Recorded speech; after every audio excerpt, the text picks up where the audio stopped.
Tanã, tanã. Caríssimos, René de Paula Júnior falando. Onde é que eu sento aqui? Esse aqui tá legal, eu gostei desse cantinho aqui. Gostei, a acústica não fica ruim, a história de estar sentado aqui de uma maneira mais despojada, até que ajuda um pouco a colocar as ideias em curso aqui. Para quem está vendo pela primeira vez, René de Paula Júnior falando, eu tenho publicado reflexões bizarras e malucas de todas as maneiras possíveis, só que de uns tempos para cá eu tenho tentado fazer isso de uma maneira um pouquinho mais elaborada, um pouquinho menos solta, até para facilitar a vida de quem está aí do outro lado. Tá? Então recentemente acho que eu publiquei alguns vídeos sobre como fazer apresentações, depois publiquei, na verdade não lembro mais. A pauta de hoje, o que eu quero colocar hoje para vocês, tem um pouco a ver com os anteriores, que diz respeito a uma coisa que é bastante desconcertante para quem trabalha no digital, é que mitos sejam tão vivos, né?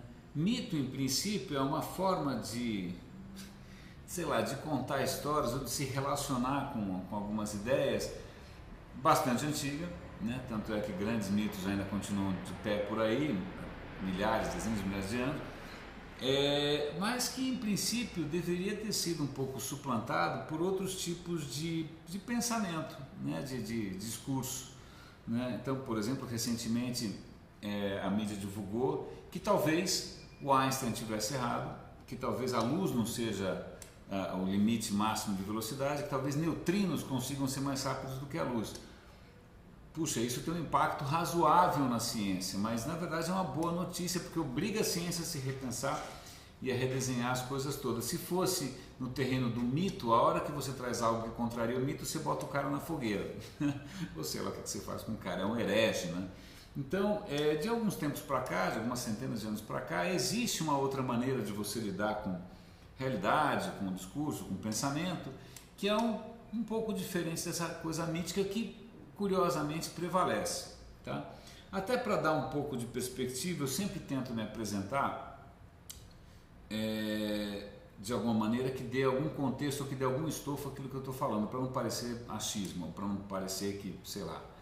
Então, minha formação original é comunicação, eu fiz um tempo de engenharia, mas não completei, mas minha formação original é comunicação, trabalhei um tempo em TV e estou nessa área digital faz uns 15 anos mais ou menos.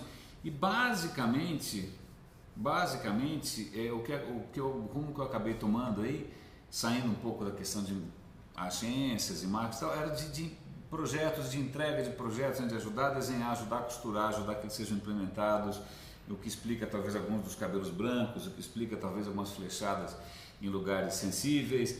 Então, sempre muito ligado à parte não tanto...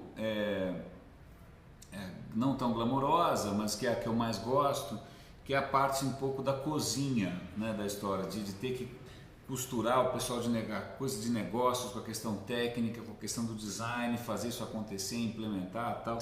Então, eu gosto disso. Tá? Mesmo recentemente, nos últimos anos, em que eu tive um papel um pouco mais de relacionamento, para esse relacionamento acontecer, né, eu também tive que apresentar um plano, mapear todo um ecossistema, dizer com quem que eu ia falar, de que maneira, levar isso a cabo, definir as métricas. Então, até que é uma coisa um pouco parecida para mim, né? Então, sempre muito ligado à questão da entrega. Não tanto a questão acadêmica, não tanto a questão publicitária, mas de entrega mesmo, né? Então, talvez por isso eu não consiga... concordar ou não consigo engolir tão facilmente alguns mitos muito fáceis com relação ao digital. Então, eu fiz uma introdução que demorou uns 3 minutos, mas só para dar um pouco de contexto, para não parecer que é achismo, para não parecer que é estrelismo, nem nada disso. Na verdade, eu tenho uma compulsão estranha por deixar registrado e por compartilhar aquilo que eu deixo registrado, por registrar ao máximo aquilo que eu aprendi, aquilo que... Não que eu vou morrer amanhã, não falei com o meu médico ainda, mas essa questão de deixar esse legado de alguma maneira como, né, o caminho das pedras para quem está vindo, acho que é uma preocupação minha antiga e nem eu entendo muito bem, tá? Então pronto, já 4 minutos já deu um contexto maior para tudo que eu estou falando aqui. Vamos voltar à questão dos mitos. Uma coisa extremamente interessante, vamos pegar aqui por 2 lados, né? levando em conta que a verdade, talvez a cabeça humana precise disso, talvez a cabeça humana funcione assim, talvez seja a maneira como a gente conta histórias, né? Talvez seja inevitável essa questão do mito, essa coisa meio mitológica, mas tem um aspecto interessantíssimo que quando a gente vai em eventos, quando a gente vê gente falar, você percebe que mesmo quem fala acaba caindo em alguns arquétipos, né? Em algumas figuras já um pouco consagradas de comportamento. O cara veste ali uma certa carapuça, então tem desde o cara que é o gênio terrível, louco, imprevisível, até o cara que é o grande profeta messiânico, até o cara que é o romântico. Então tem alguns personagens aí meio míticos e que vem abordando essas questões que de míticas não tem nada, né?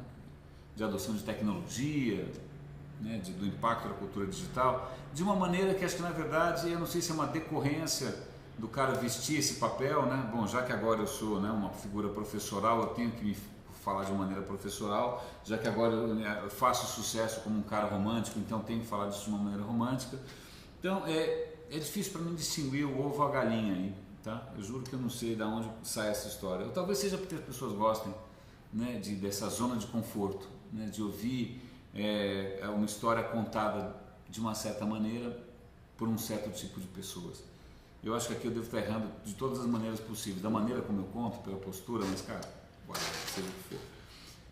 Quanto além das figuras mitológicas, né, dessas figuras meio arquetípicas, uma questão interessante, estou pensando agora muito claramente no Facebook. O Facebook acabou de passar agora, nessa conferência F8, por uma revolução. Os caras estão, né, propondo lá uma solução, pink o cérebro, né? Vamos dominar o mundo, né?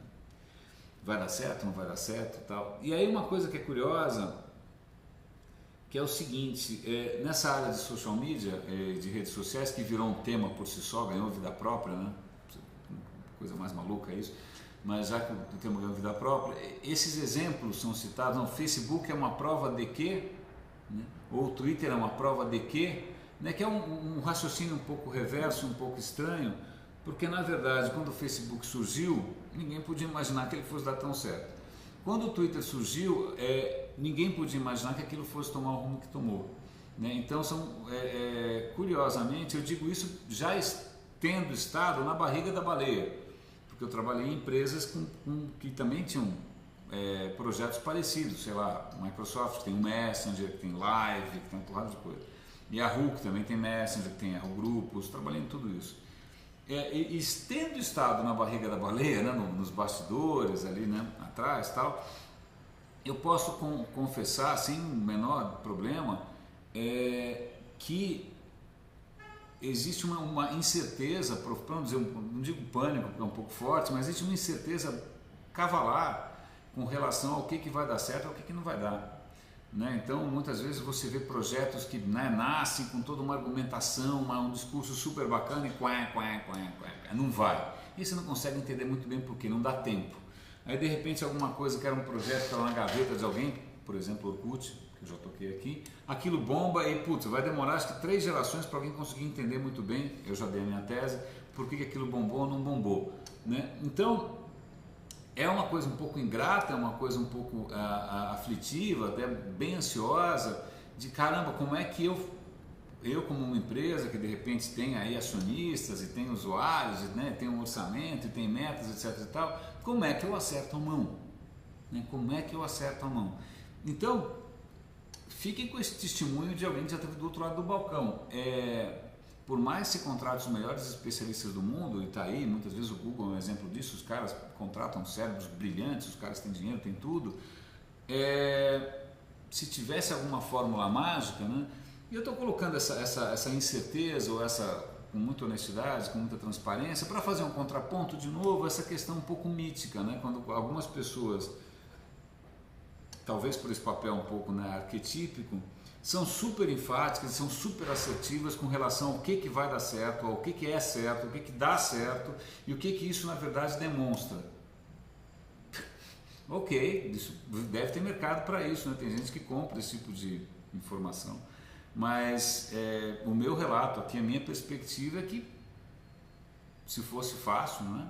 Se fosse tão fácil assim, cara, as maiores empresas do mundo não estavam muitas vezes errando na mosca, como diz o Luiz, um amigo meu, né? E a gente vê grandes empresas errando na mosca. Você vê a Apple tentando fazer uma plataforma social e de repente você vê o Netflix, que era um absoluto sucesso, um case maravilhoso e tal, fazendo mudanças que são de repente você vê a HP que estava indo bem, comprou o WebOS, agora de repente faz Cara, é uma sucessão de quacks aí que não acaba nunca mais. Aí você fala, isso é incompetência, como os caras são burros, por que eles não enxergam? Aí tem essa outra coisa mítica, né? O cara não enxerga o poder do digital. Desculpa, o cara, na verdade, o cara respira do digital. Não é que ele não tem uma verdade, outro mito, né? Não é que tem uma verdade final, né? Uma verdade, uma revelação, né? Um livro sagrado, ou 10 mandamentos, alguma coisa que tenha vindo, né? Uma tábua de pedra, sei lá o que, sobre o digital. Se você tem essa noção na cabeça, repense, né? Repense se faz sentido, né? Porque eu sei que é gostoso a gente achar que a gente é mais esperto do que os outros, né? Eu estava outro dia num evento e o rapaz falou, não, porque o Yahoo tem o toque de, bom, não vou repetir a palavra, porque onde ele coloca a mão ele para quem está de fora é muito fácil ter opiniões e dar pitaco, né? Que nem dar pitaco em futebol, pitaco em várias coisas. Então, fica aqui esse leve toque, repense alguns desses seus mitos, repense de que haja alguma coisa realmente escrita em pedra sobre a social media, escrita em pedra sobre o social, como ele deveria ser. Na verdade, o que acaba acontecendo, de novo, baseado em experiência, não em nenhum acadêmico francês, nem nenhum livro best-seller americano, por experiência, é que o uso que algumas plataformas sociais acabam tendo é muitas vezes inesperado, é completamente surpreendente, é até difícil você fica até com medo de mudar alguma coisa. E se o Twitter não tivesse 140 caracteres, tivesse 200? E se ele não tivesse só followers, mas também tivesse, sei lá, inventa aí qualquer coisa, né? Cara, isso me faz lembrar, eu trabalhei um tempo em TV, e TV você ficava seguindo o Ibope, né? Você está lá fazendo a tua programação, aí você vê o Ibope subir e descer, subir e descer. Cara, eu lembro que assim, é um pânico, porque por que subiu? Por que desceu? É porque essa matéria era com criança? É porque essa matéria era com bichinho? É porque no outro canal está passando tintim? E aí você vai formulando teses e muitas delas são míticas, né? Muitas delas são completamente furadas, são apostas que você tem que fazer com base em profunda incerteza, né? De novo, se houvesse algum segredo infalível, se houvesse alguma verdade escrita em pedra, as maiores empresas no mundo não tropeçavam nos próprios pés muitas vezes, né? Então, eu acho que pensando aqui, vamos pensar de novo na questão do Facebook, né? Se o Facebook for prova de alguma coisa realmente concreta, né? Se ele traduz alguma coisa, cara, é muito fácil fazer engenharia reversa, é muito fácil, ou então você imaginar, puxa, choveu porque eu saí de branco, né? Choveu porque eu lavei o carro. Esse tipo de correlação, essas falsas correlações causais, são muito tentadoras, né? Mas, se bem que eu lavei o carro e choveu, mas anyway, são muito tentadoras, mas na verdade são mitos, né?